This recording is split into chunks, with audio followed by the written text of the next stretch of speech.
കേന്ദ്രമന്ത്രി സുരേഷ് ഗോപിക്കെതിരെ ദേശീയ നേതൃത്വത്തിന് പരാതി. എയിംസുമായി ബന്ധപ്പെട്ട് സംസ്ഥാന ബി.ജെ.പിയിൽ തർക്കം തുടരുന്നതിനിടെയാണ് സുരേഷ് ഗോപിക്കെതിരായ പരാതി. എയിംസ് ആലപ്പുഴയിൽ സ്ഥാപിക്കണമെന്ന കേന്ദ്രമന്ത്രി സുരേഷ് ഗോപിയുടെ നിലപാടിനെതിരെ സംസ്ഥാന നേതൃത്വം ദേശീയ നേതൃത്വത്തെ പരാതി അറിയിച്ചു. കഴിഞ്ഞ ദിവസം ഡൽഹിയിലെത്തിയ സംസ്ഥാന ജനറൽ സെക്രട്ടറി അനൂപ് ആന്റണിയാണ് ദേശീയ നേതൃത്വത്തിന് പരാതി നൽകിയത്. പരസ്യ നിലപാട് ആവർത്തിക്കുന്ന സുരേഷ് ഗോപിയെ അടക്കി നിർത്താൻ സംസ്ഥാന അധ്യക്ഷൻ രാജീവ് ചന്ദ്രശേഖർ പ്രധാനമന്ത്രിയോട് ആവശ്യപ്പെടുമെന്നാണ് വിവരം. അടുത്ത ആഴ്ച പ്രധാനമന്ത്രിയെ രാജീവ് ചന്ദ്രശേഖർ നേരിൽ കാണും.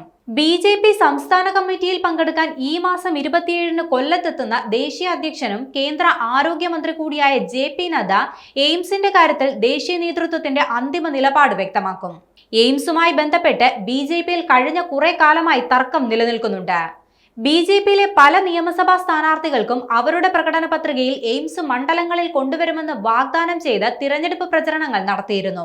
കഴിഞ്ഞ കോർ കമ്മിറ്റിയിലടക്കം എയിംസിൽ വ്യക്തത വരുത്തണമെന്നാവശ്യപ്പെട്ടുകൊണ്ട് സംസ്ഥാന നേതാക്കളും രംഗത്ത് വന്നിരുന്നു.